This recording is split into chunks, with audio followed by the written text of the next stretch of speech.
아라씨, 제발 답을 주세요. 정말 간절해요. 68세 남편이 무릎을 꿇고 젊은 여자에게 청혼하고 있습니다. 하지만 더욱 충격적인 장면이 벌어집니다. 같은 시각 그의 45세 아들 역시 똑같은 여자 앞에서 저 말고 다른 남자는 만나지 마세요. 라며 애원하고 있었던 것입니다. 아버지와 아들이 모른 채 같은 여자를 놓고 경쟁하는 기막힌 상황. 그 여자의 정체? 바로 이들이 집에서 쫓아낸 아내이자 어머니였습니다. 여러분, 이화에서 유나라로 변신한 한순금 할머니가 아들과 남편을 각각 만나 완벽하게 속이는 장면을 보셨죠? 이제 3화에서는 상황이 더욱 복잡해집니다. 동철은 유나라와의 만남 이후 완전히 다른 사람이 되었습니다. 정말 이런 여자가 세상에 있다니. 동철은 거울을 보며 자신의 모습을 점검했습니다. 68세의 나이가 무색하게 옷차림에도 신경을 쓰기 시작했어요. 40년간 이런 기분을 느껴본 적이 없었는데, 동철은 고급 백화점의 꽃집을 찾았습니다. 유나라를 위한 선물을 고르기 위해서였죠. 어떤 꽃을 좋아하실까? 꽃집에서 가장 비싼 빨간 장미 백송이를 주문했습니다. 40년 결혼 기념일에도 사주지 않았던 꽃이었어요. 40년 된 아내에게는 단 한 번도 사주지 않았던 꽃다발을 사들고 유나라가 일한다는 카페로 매일 찾아갔습니다. 아라씨, 오늘도 아름다우시네요. 감사해요, 동철씨. 이 꽃, 아라씨만큼 아름답지는 않지만 받아주세요. 이렇게 큰 꽃다발을 너무 과하신 것 같아요. 과하다니요. 아라씨를 위해서라면 이 정도는. 동철의 눈에는 40년간 아내를 보며 한 번도 느끼지 못했던 설렘이 담겨 있었습니다. 사장님, 정말 로맨틱하시네요. 유나라의 칭찬에 동철은 어린아이처럼 기뻐했습니다. 유나라는 속으로 비웃었습니다. 40년간 나한테는 단 한 번도. 하지만 겉으로는 환한 미소를 지었습니다. 혹시 시간 되시면 근사한 레스토랑에서 저녁을 함께 하시겠어요? 어떤 레스토랑이요? 서울에서 가장 비싸고 유명한 프랑스 레스토랑이에요. 평생 한번 가보고 싶었던 곳이거든요. 유나라는 속으로 씁쓸했습니다. 40년간 단 한 번도 데이트다운 데이트를 해본 적이 없었거든요. 정말 괜찮으세요? 너무 비싸지 않을까요? 아라씨를 위해서라면 돈이 문제가 되나요? 동철의 정중한 제안에 유나라는 고개를 끄덕였습니다. 좋아요. 같은 시각 준호 역시 유나라를 잊지 못하고 있었습니다. 병원에서도 집중이 안 될 정도였죠. 교수님, 어디 아프세요? 요즘 너무 이상해요. 간호사 김미영이 걱정스럽게 물었습니다. 미안해. 요즘 좀 신경 쓸 일이 있어서. 혹시 무슨 문제라도 있으세요? 준호는 망설이다가 말했습니다. 한 여자분을 만났는데 자꾸 생각이 나서. 오, 교수님이 연애를? 어떤 분이세요? 정말 완벽한 분이야. 이런 여자를 만날 줄 몰랐어. 간호사는 놀란 표정을 지었습니다. 평소 여자에게 관심이 없던 준호가 이런 모습을 보이다니. 간호사의 말에도 준호는 유나라 생각뿐이었습니다. 진료 중에도 실수가 잦았습니다. 준호는 자신이 이상해지고 있다는 것을 느꼈습니다. 결국 준호는 유나라에게 전화를 걸었습니다. 아라씨, 저예요. 오늘 시간 되시나요? 미안해요, 준호씨. 오늘은 다른 약속이 있어서. 다른 약속이요? 혹시 다른 남자세요? 준호의 목소리가 떨렸습니다. 그게 중요한가요? 중요해요. 정말 중요해요. 아라씨, 저는 진심이에요. 제발 다른 남자는 만나지 마세요. 저한테 기회를 주세요. 준호는 자신이 이렇게 간절해하는 것이 부끄럽기도 했지만 어쩔 수 없었습니다. 준호의 목소리에 질투가 묻어났습니다. 유나라는 이 상황을 즐기고 있었습니다. 40년간 나를 귀찮아했던 놈이 이제 와서 이런 모습을 보이네. 나쁜 놈. 그날 저녁 고급 레스토랑.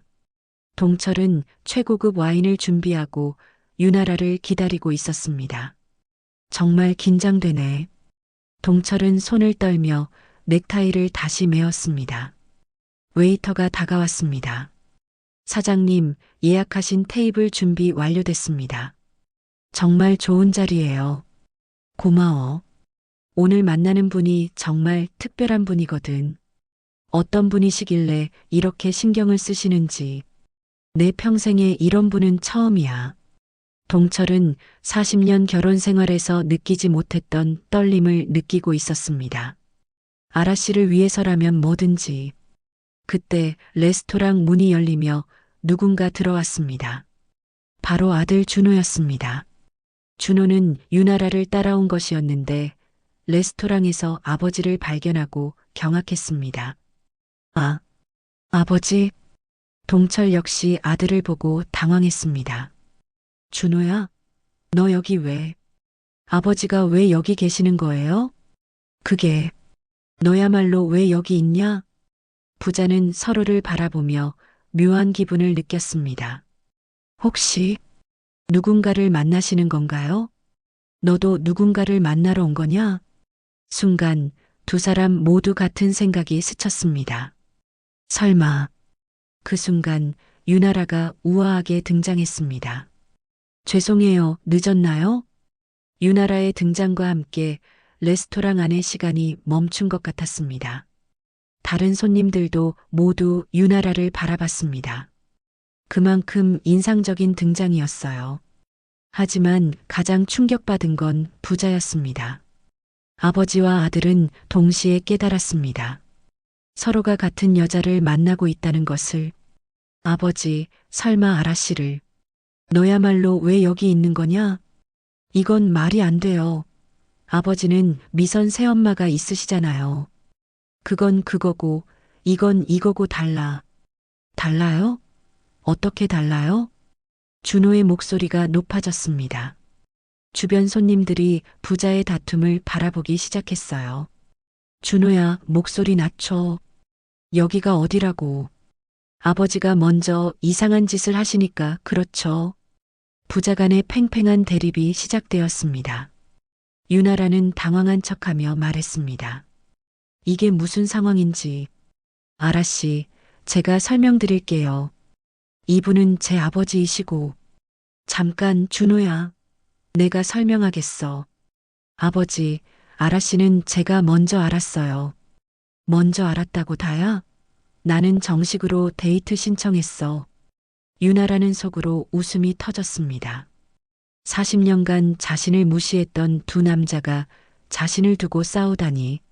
아라 씨는 제가 먼저 만났어요. 준호가 외쳤습니다. 무슨 소리야? 아라 씨는 나와 약속이 있었어. 동철도 지지 않았습니다. 약속이요? 저는 먼저 진료도 해드렸고 여러 번 만났다고요. 진료가 뭐가 대단하다고. 나는 매일 꽃도 사다 주고. 꽃요? 그런 게 사랑인가요? 그럼 내가 뭘 했다고? 두 사람의 목소리가 점점 커졌습니다. 레스토랑 매니저가 다가왔습니다. 손님들, 다른 분들에게 피해가 되니까 조용히 해주시겠어요? 하지만 부자의 싸움은 멈추지 않았습니다.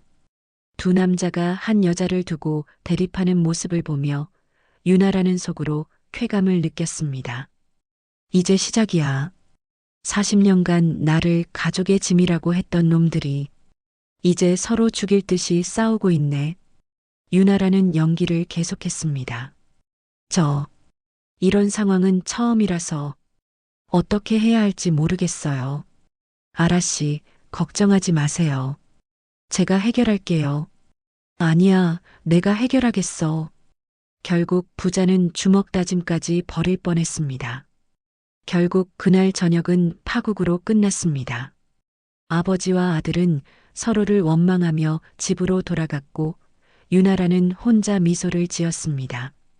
유나라는 레스토랑을 나와 밤 공기를 마셨습니다. 40년. 40년을 참고 살았는데 이제 겨우 시작이네. 언니, 어떻게 됐어요? 계획대로야. 아니, 계획보다 더 잘 됐어. 언니, 정말 대단해요. 이제 저들끼리 싸우게 만드셨네요. 정민은 한순금을 바라보며 복잡한 표정을 지었습니다. 그런데 언니, 저들이 언니를 저렇게 모른 척하는 걸 보니까 제가 다 화가 나네요. 너까지 왜 화를 내? 그냥 언니가 얼마나 힘드셨을지 너무 잘 알아서요. 정민의 목소리에는 단순한 동정이 아닌 뭔가 더 깊은 아픔이 담겨 있었습니다. 언니, 저도 사실은 뭐? 정민이 뭔가 말하려다가 멈췄습니다. 아니에요. 그냥 언니가 너무 불쌍해서요. 불쌍하다고? 나를? 그게 아니라 제 말은 정민은 당황하며 말을 더듬었습니다. 뭔가 비밀이 있는 것 같았어요. 20년 전 그때도 언니는 가족들한테 인정받으려고 얼마나 애쓰셨는데 한순금은 정민을 유심히 바라봤습니다. 정민아, 너 정말 그때 일을 다 기억하고 있구나. 당연하죠. 제가 어떻게 잊을 수 있겠어요. 정민의 눈에는 한순금만 아는 무언가가 담겨 있었습니다. 한순금은 정민을 더욱 자세히 바라봤습니다. 정민아, 혹시 너, 언니 늦었으니까 오늘은 들어가세요. 내일도 중요한 일이 있잖아요. 정민이 재빨리 화제를 돌렸습니다. 하지만 한순금은 뭔가 석연치 않다는 느낌을 지울 수 없었습니다. 한순금 할머니의 복수는 이제 새로운 단계로 접어들었습니다. 가족들이 서로를 의심하고 미워하게 만드는 것. 하지만 정민에게는 뭔가 더 큰 비밀이 숨겨져 있는 것 같았습니다. 과연 정민의 정체는 무엇일까요? 그리고 부자 간의 갈등은 어떻게 발전할까요? 다음 사화에서 더욱 충격적인 이야기가 계속됩니다. 구독과 좋아요는 영상을 만드는데 큰 힘이 됩니다. 감사합니다.